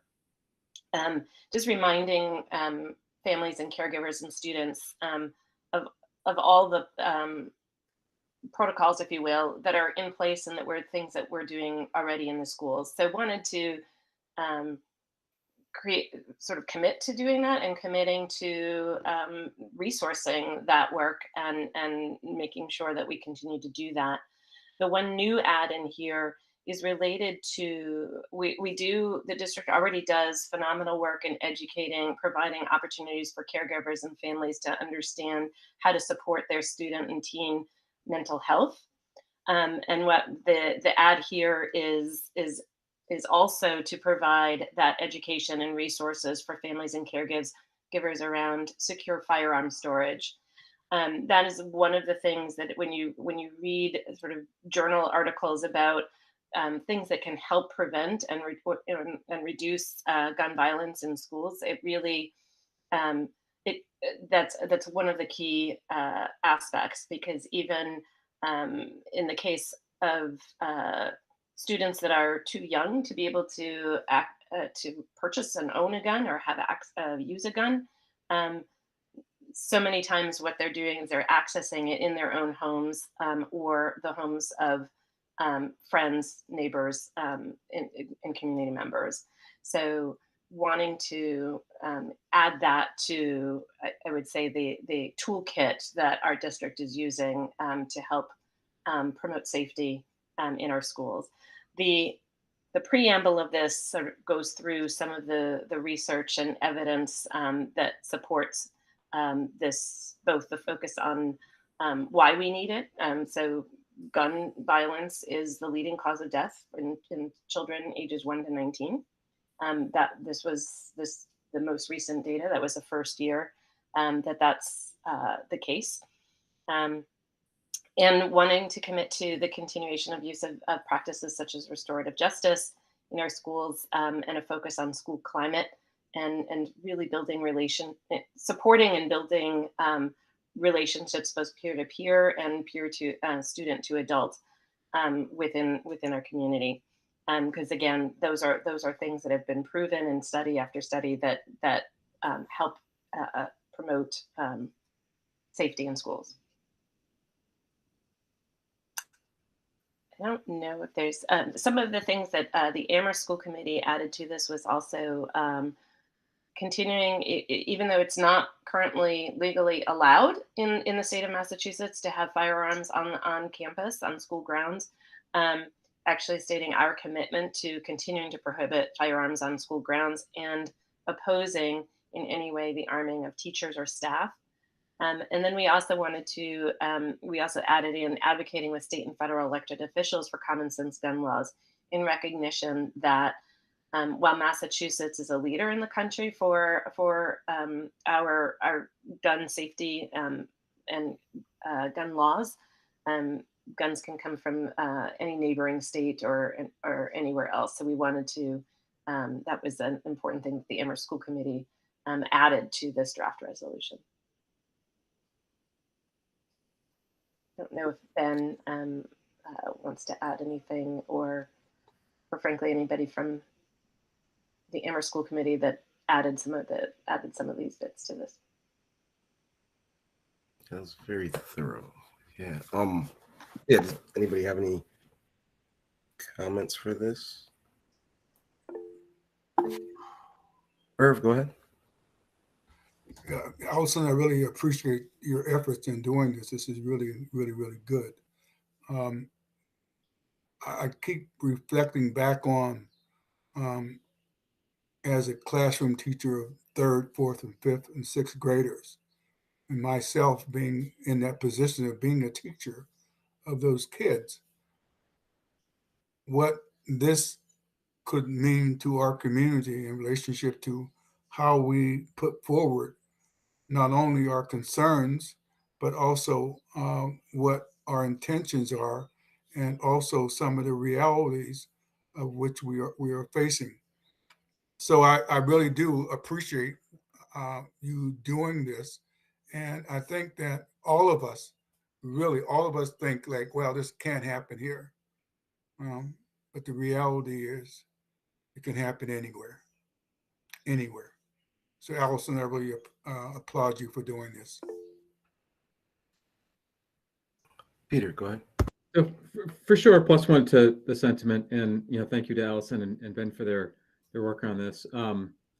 Yeah, I mean, in terms of the theme of it could happen here, we don't. I mean, I said this at the Amherst School Committee, but just to summarize, I think because of the politics of our region, we don't normally think that there are lots of guns in our area, but there are many guns in our area, and that's not a judgment on those who are legally owning the firearms, but it underscores the need to continue to educate. And that's why I really like this last bullet that's very practical about directing the district to emphasize education around secure firearm storage. And the other part about it couldn't happen here is that we think about Massachusetts and laws. There's certainly no guarantee in the future that state law is going to be a substantial enough firewall to whatever changes happen at the federal level, which is a frightening proposition. But that means it's all the more important then to state what we believe is appropriate in our schools and why. The fact that there is no evidence whatsoever that the arming of teachers keeps students safe is enough to declare that here.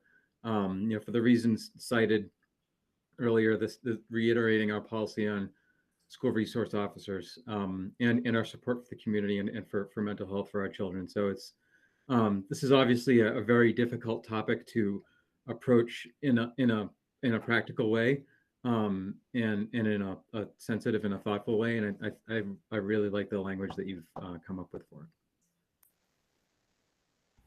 Thank you. Irv? Yeah, just following up with something Peter said. I would invite anyone to go around to the local gun ranges, and you shall see what Peter says is correct.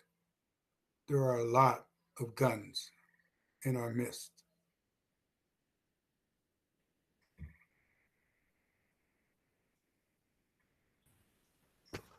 Accurate. Any other comments? I'm trying hard not to jump up on my personal soapbox here regarding what type of firearms should exist and shouldn't around here, but yeah. So with that, I'll entertain a motion. Come on, Dan. Was that a come on for the soapbox part, or? Yeah, both of them. Yeah, I would say that I think everyone should be advocating for. I mean, as a veteran, I think people should be advocating for the lack of basically anything that I used while I was in the military, specifically combative firearms, like the ones used in 90% of these situations. And Ben, a lot of people don't understand what a long gun is or AR is, but anyone who's ever served or been around those kinds of weapons understand the devastating reality of what they present. And for the life of me, I can't understand why anyone would want anyone under the age of 21 to have access to those weapons. More over why anyone should have access to those weapons outside of a military engagement. Absolutely. Allison. I move that we approve the resolution regarding keeping schools safe. Second. Moved by Allison, seconded by Jennifer. And I will open up for further discussion. No need for further discussion. I will take a roll call vote. Let's start. Margaret. Margaret, aye. Jennifer. Jennifer, I. Stephen. Sullivan, I. Sarah Bess. Sarah Beth, aye. Allison. Allison, I. Peter. Peter, I. And Irv. Irv, I. And Ben, I. The motion passes unanimously, appropriately so. And we will move on to future agenda planning. If do you have the document to show me? Yeah, so what we have is, I can do this one from memory. So there's a meeting tentatively scheduled for 5 or 5:30. We're trying to figure out the exact timing depending on a couple factors for the 28th. And the two items that were listed were completing the, voting on the evaluation summary, for lack of a better word, and then budget transfers. So often at the end of the fiscal year, we make some budget transfers. You heard about some, that we're exploring in performing arts. So those were the two items, and potentially an executive session. So that remains to be seen. So that's why I'm hedging a little bit on the 5 o'clock start time. There's an Amherst meeting that starts at 6:30 that evening. But it was the idea was to have a briefer meeting, regional meeting that evening. But those were the topics that we had. Allison, go ahead. Yeah, it might not need to be the next meeting, but one of our last two meetings before the summer, can we talk about the meeting calendar for next year? And whether or not we're going to do a retreat, like have that, at least plan the first part of the year so that we have that before we tune out for the summer. I like that as an idea. Margaret. And how many meetings will we have after the June 28th meeting?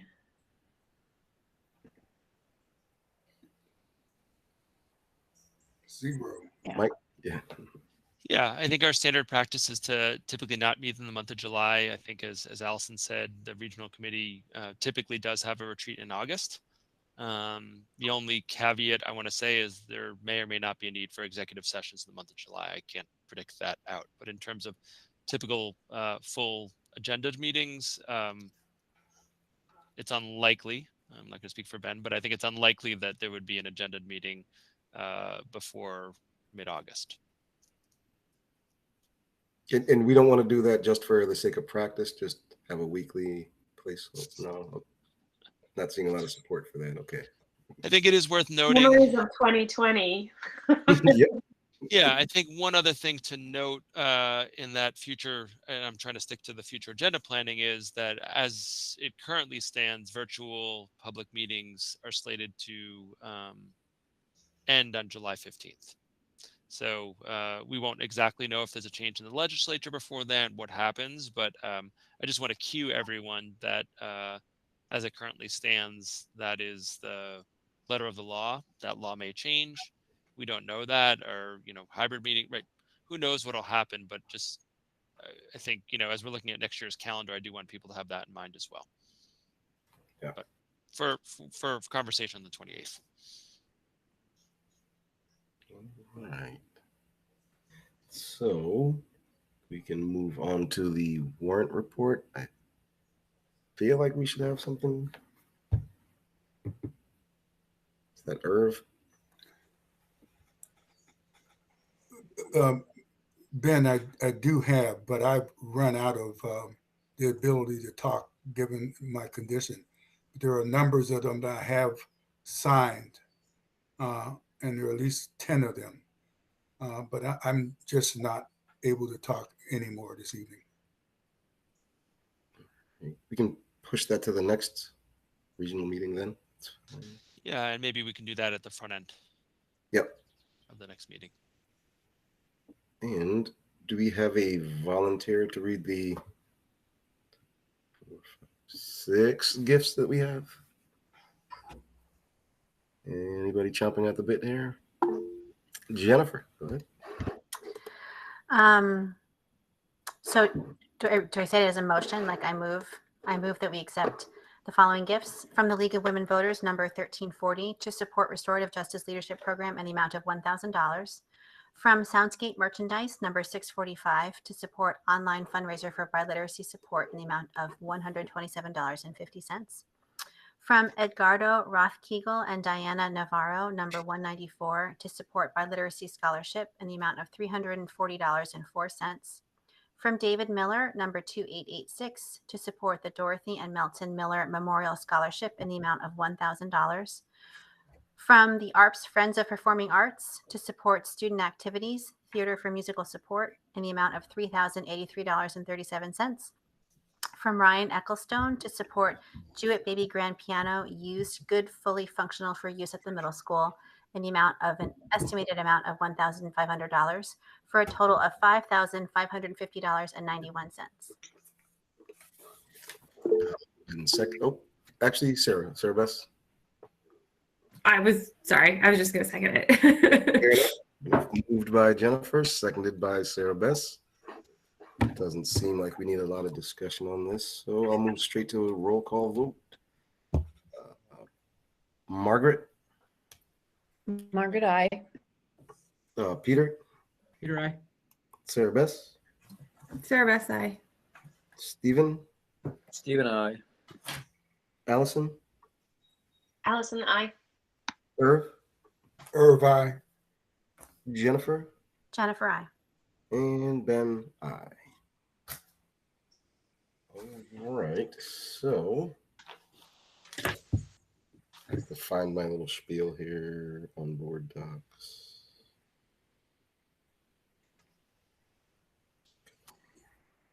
It's so hard to read. All right, so I just lost it again. Bear with me for 1 second here. All right, so the Regional School Committee will now consider entering into executive session in accordance with the Open Meeting Law, Mass General Law, Chapter 30A, Section 21A, to conduct collective bargaining sessions and to discuss strategy with respect to collective bargaining or litigation of APEA and APAA.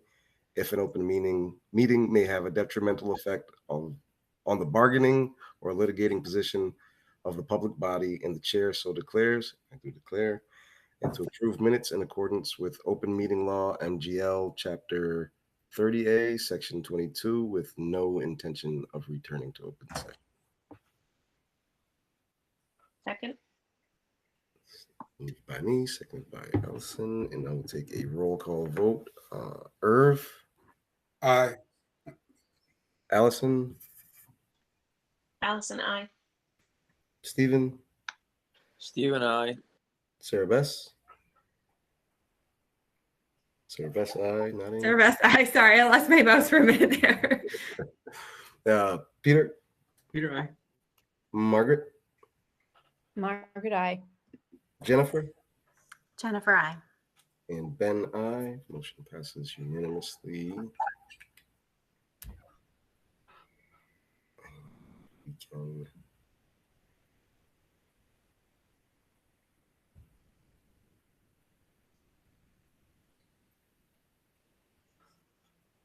do we end the streaming? I'm in the process and recording.